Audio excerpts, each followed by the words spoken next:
Salut à tous. Alors, cette petite vidéo qui est en complément de la vidéo de présentation de la MR2 sur la chaîne sortie de rodage, qui Marco est allé un peu trop vite d'ailleurs. Et puis du coup, il n'a pas parlé de la bagnole, je sais même pas ce qu'il va nous sortir, hein. Parce que je me souviens même plus trop, vu que c'était trop rapide. Hein Marco? Bon. Alors, premièrement,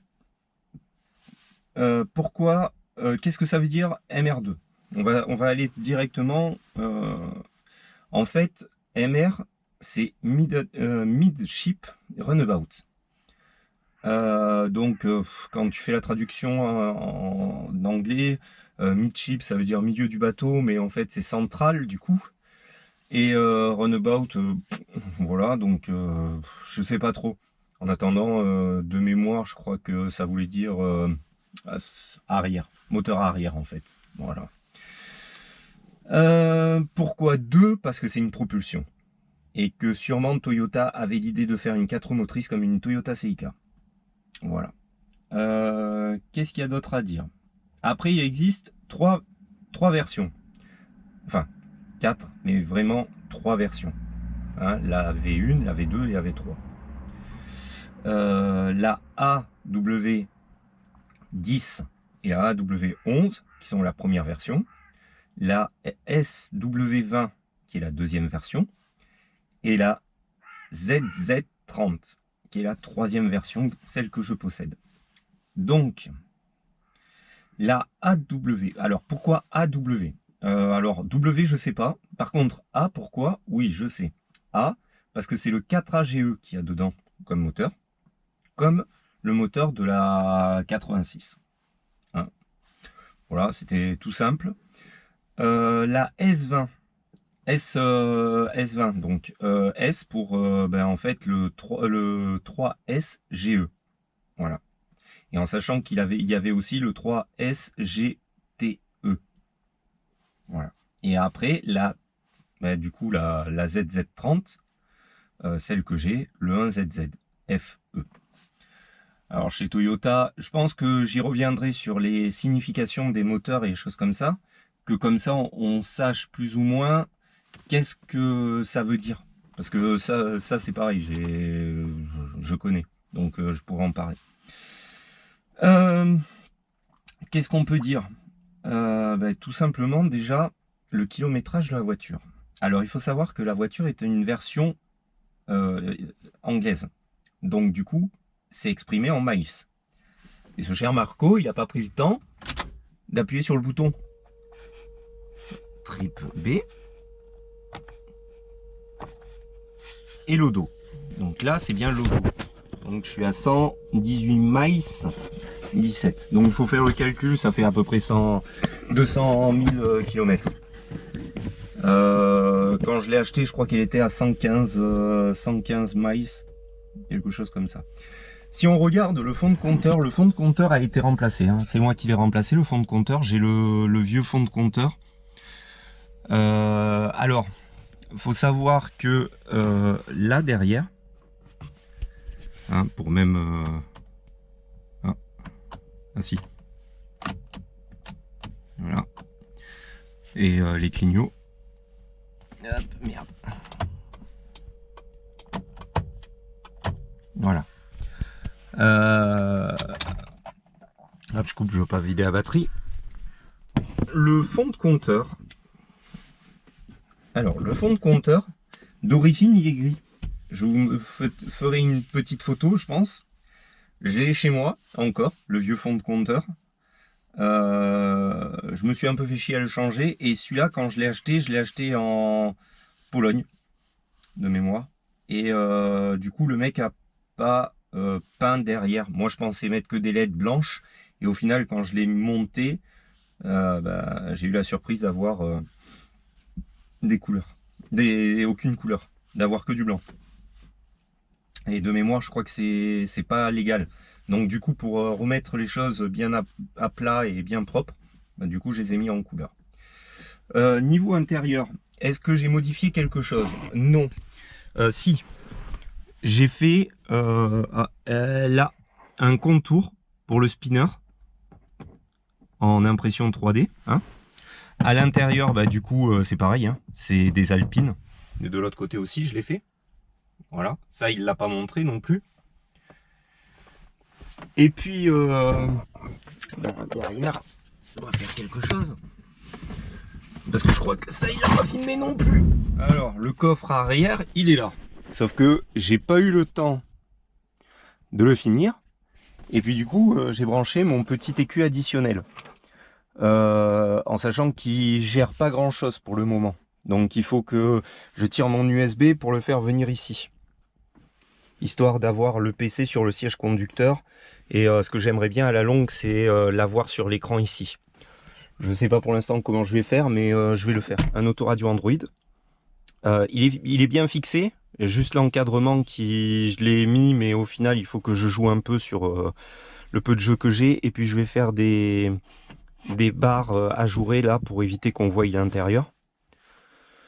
Puis voilà. Là, je pense que pour l'intérieur, j'ai fait tout ce qu'il fallait. Si, parce que on a montré qu'on pouvait verrouiller les trappes. Hein, ici. Mais en fait, pour l'avant, le capot avant, c'est là. Il suffit de tirer et puis il y a le capot qui va s'ouvrir. D'ailleurs, il l'a pas fait la présentation de l'avant de mémoire. Non, rien de particulier sur l'avant. Juste là-bas anti-rapprochement. Radiateur gros volume, mais on le verra pas. Pas sûr. Et puis les phares qui sont neufs. Les suspensions qui sont neuves. Voilà. Et d'ailleurs, c'est marqué juste là. Voilà. Alors, niveau moteur, piston bielle forgé avec un piston haute compression, le piston haute compression réalisé, parce qu'obligé, ovalisé. Qu'est-ce qu'il y a eu d'autre à l'intérieur? Ressort de soupape remplacé et durci. Arbre à cam, 4 cam. Et comment ça s'appelle? Le carter d'huile et le réservoir sont cloisonnés. Voilà, c'est ça. Donc carter d'huile cloisonné. Le réservoir est cloisonné d'origine. Pareil, carter d'huile comme je dis aussi. Hein. Tous les capteurs ont été remplacés par du neuf et par on va dire de l'OEM, donc de la marque d'origine qu'il y a pour ces capteurs. Collecteur, du coup, normalement il y a les précata. Les précata étaient dans un état percé, donc obligé de les remplacer par un collecteur inox. Toute la ligne en inox. Et puis après, il y aura un beau projet sur la chaîne, c'est remplacer la boîte à air. Si les barres anti-roulis en bas, remplacées avant-arrière, comme je disais, tout a été remplacé. Franchement, et on pourra rien voir en dessous. Si. On peut voir aussi les barres de tirage. Alors je sais plus comment on appelle ça exactement. Les 3 sont réglables. Voilà. Et puis après, voilà. Hein. J'ai remplacé un ou deux soufflets. Donc échappement double sortie Fox. Voilà. Et puis c'est tout. Les petits marquages à l'écrit métal qu'on a là, c'est moi qui les ai fait parce que tous les connecteurs et trucs comme ça, comme là, je les avais identifiés. Ah oui, il est pas con le petit Mathieu. Il avait tout identifié pour tout remonter propre. Les durites ont été remplacées aussi toutes parce qu'elles ne sont pas refabriquées chez Toyota. Je voulais acheter du Toyota et puis au final ils sont arrivés et gentiment ils m'ont dit celle-là elle se fait plus, celle-là elle se fait plus, celle-là elle se fait plus, celle-là on peut la voir, celle-là il y a 10 mois de délai. Ah d'accord, ok, bon écoute, voilà. Et puis caméra de recul. Voilà. Avec radar de recul intégré.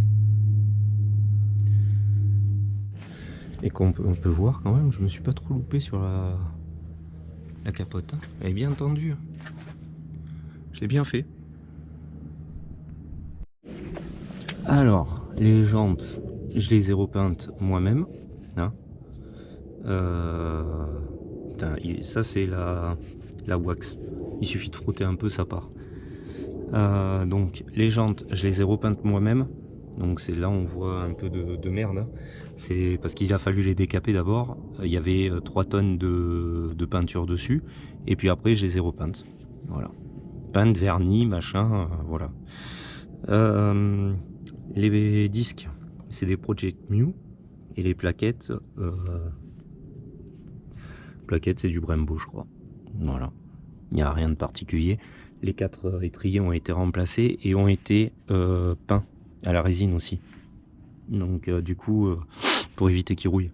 Parce que j'ai les anciens, ils sont complètement rouillés. Les pneus, c'est des Prox de chez Toyo. Et puis voilà. Ouais, donc du coup, je vous reprends ici, chez moi, tranquille, à l'intérieur. Si vous voulez comment ça s'appelle, les sites sur lesquels j'ai commandé mes pièces, en sachant que 90% des pièces que j'ai commandées proviennent du Japon, des États-Unis, d'Angleterre. Je vous les donnerai, il n'y a pas de problème. Laissez-le dans le commentaire et je modifierai comment ça s'appelle, dans la description de la vidéo. Je mettrai les sites auxquels j'ai commandé. Il n'y a qu'un site français. Bordel, il y a quand même un Français qui fait de la pièce.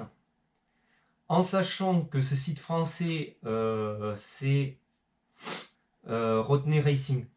Vous l'avez sur la barre anti-rapprochement à l'avant.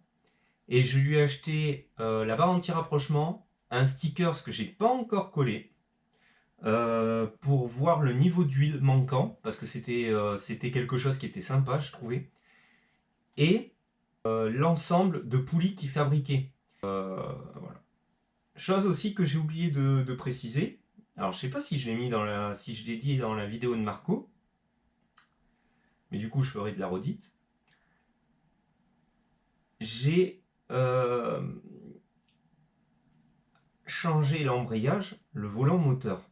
Le volant moteur, je l'ai pris en allégé ou ultra allégé, je sais plus. Parce qu'il y a les deux versions.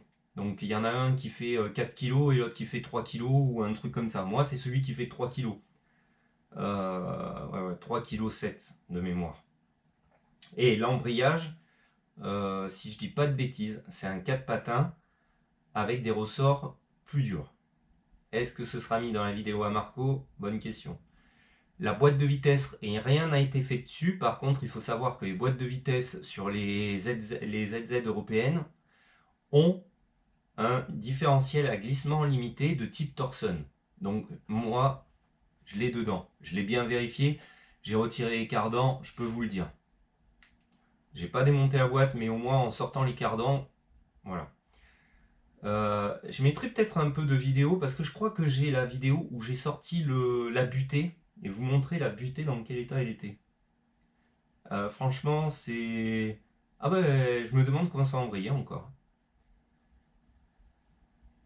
Et comment ça faisait pas beaucoup de bruit. Voilà. Bon, sur ce, je pense que j'ai tout récapitulé. Je vous souhaite une bonne journée et puis à la prochaine. Pensez à vous abonner et à liker. Allez, ciao!